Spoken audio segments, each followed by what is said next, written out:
Olá, meninos, tudo bem? Bem-vindos à nossa aula de hoje sobre pronomes. Então, eu fiz um resuminho aqui no nosso quadro, pessoal. Primeira coisa da nossa aula. O material tá aí, junto com a nossa aula. Então, por favor, peguem o material, dê uma lida antes. É muito conteúdo, tá? Vários detalhes. E se eu fosse deixar isso tudo em um vídeo para vocês, ficaria muito extenso. Então, eu vou falar de forma breve aqui.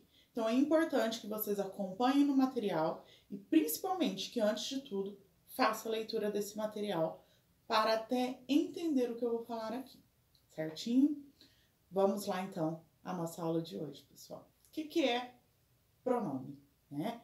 Pronome é uma palavrinha que vai exercer ou a função de um nome para substituí-lo, ou acompanhá-lo, ou modificá-lo, tá? Então, essas são as funções do pronome. Na maioria das vezes, pessoal, nós usamos pronomes para substituir um nome. Essa é a função mais usual dele. Mas existem outras funções também.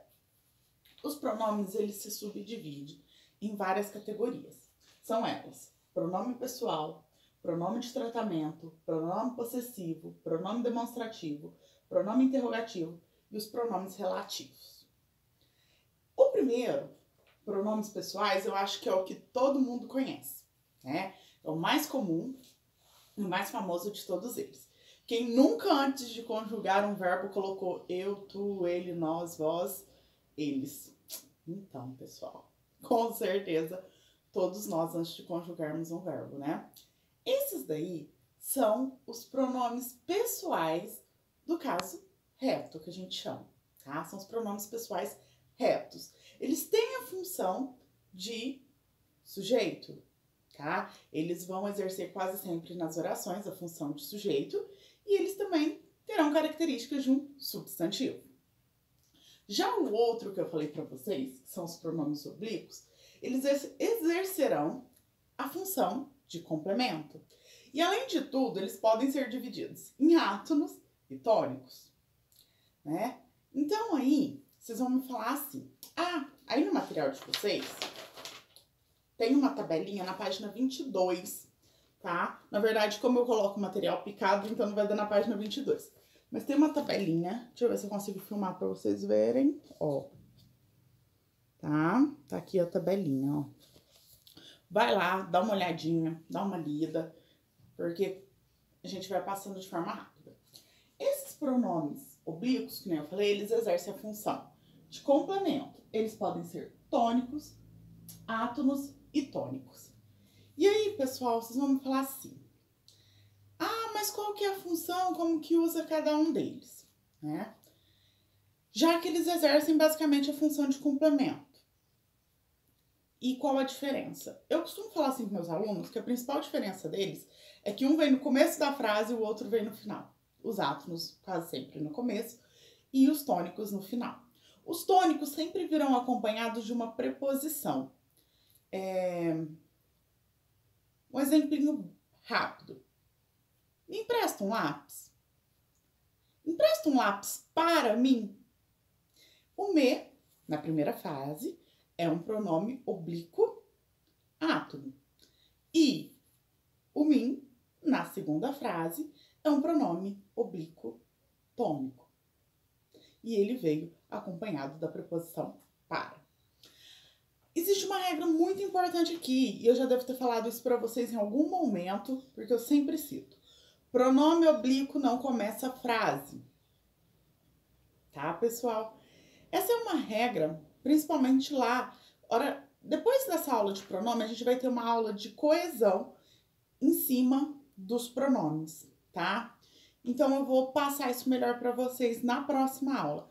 Mas pronome oblíquo, ele não inicia a frase. Então, o correto não seria me empresta um lápis, é empresta-me um lápis, tá?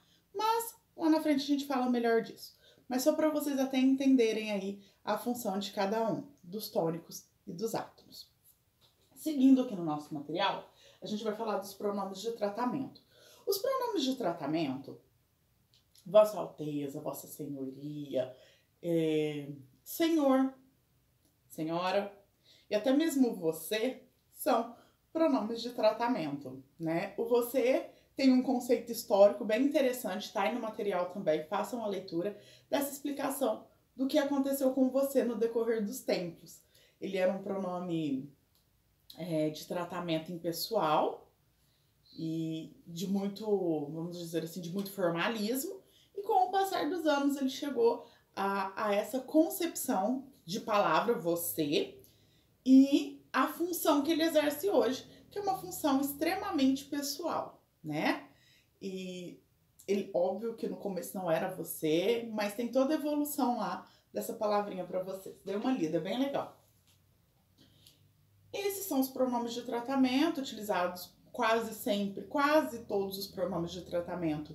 Eles têm uma função muito mais informal, perdão, pessoal. Eles têm uma, misturei aí, né? Eles têm uma função muito mais formal e lá no anterior também, tá? Ele era utilizado de forma formal e depois que ele chegou a esse informalismo de hoje.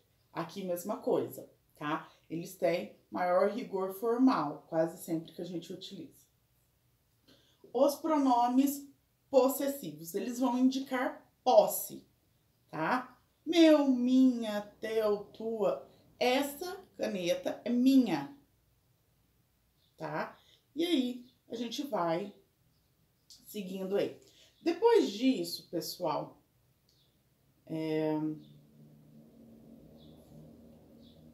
os pronomes possessivos, os pronomes demonstrativos. Os pronomes demonstrativos, eles vão demonstrar alguma coisa. No caso, essa caneta é minha. O que está indicando aqui? Que eu estou falando deste elemento. Esse pronome que indica o elemento, ele é um pronome demonstrativo. Então, esse, esta, isto, este, esta, essa, né? Isso, esse, aquilo, aquele, são pronomes demonstrativos aí. E os pronomes demonstrativos, eles serão importantíssimos na nossa aula de coesão em cima dos pronomes. Próximo, os pronomes interrogativos. Os pronomes interrogativos acontece... Eu acho que eu pulei mesmo. Pulei uma turminha aqui, pessoal. Depois eu falo... Não, vou falar deles agora. Aqui, ó, pulei uma galerinha que são os pronomes indefinidos. O que são os pronomes indefinidos? São aqueles, tem aí também no material, ó, na tabelinha. São aqueles que vão dar indefinição quase sempre do sujeito, tá? Deixa eu pensar uma frase para vocês aqui. Alguém, eu chego, vamos supor aqui na cozinha da minha casa, e vejo que tem um copo quebrado. Só que ninguém falou nada, o copo tá lá quebrado. Aí eu chego e falo assim, alguém quebrou um copo. Eu não sei quem quebrou, tá? Há uma indefinição. Alguém quebrou o copo. Só eu não sei quem quebrou. Eu sei que pode ter sido alguém da minha casa ou colocaram ele de mau jeito, ele caiu de algum lugar e ele quebrou por si só, vamos dizer assim. Mas esse alguém quebrou um copo dá uma indefinição desse sujeito. Então, esses são os pronomes indefinidos aí. Falamos dos pronomes interrogativos agora. Quando o que, o quem, o qual, o quanto, né, colocados numa frase interrogativa, eles serão pronomes interrogativos. Então, como que eu vou criar essa frase agora para vocês? Cheguei lá, olhei o copo quebrado e falei, alguém quebrou o copo. Até então, eu tinha um pronome indefinido. Agora, se eu chegar lá e falar assim, alguém quebrou o copo, e eu viro e falo assim, quem quebrou o copo? Esse quem, nessa frase interrogativa, ele exerce a função de pronome interrogativo. Então, cuidado, porque muitas das vezes os pronomes interrogativos, eles podem estar em outros lugares também. Eles receberão a carga de pronome interrogativo quando em uma frase interrogativa. Seguindo aqui, pessoal. Última leva dos nossos pronomes, os pronomes relativos. Os pronomes relativos são aqueles que nós vamos utilizar, na maioria das vezes, para realizar aí.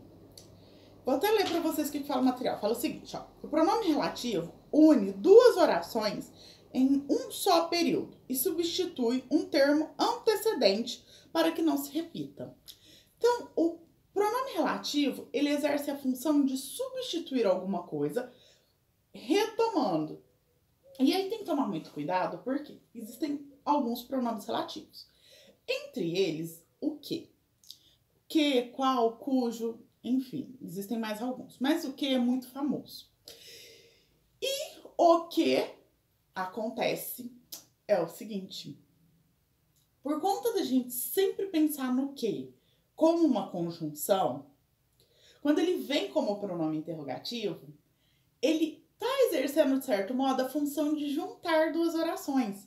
Só que ele junta retomando um elemento, tá? Ele não vai juntar no sentido de integrar, de fazer outra relação, não. Ele vai juntar no sentido de fazer uma retomada de algum elemento da frase anterior. Então aí, muitos concursos, muitas provas fazem algumas pegadinhas com o que quando o pronome relativo. E vou dar uma dica para vocês. Às vezes tá lá uma frase, alguma coisa, um texto, tava no texto o que, e eles perguntam, qual função ele tem, né? E você vai ter que colocar, tem lá as alternativas, vão ter algumas que obviamente a gente sabe que não vai fazer sentido, e às vezes conjunção e pronome relativo.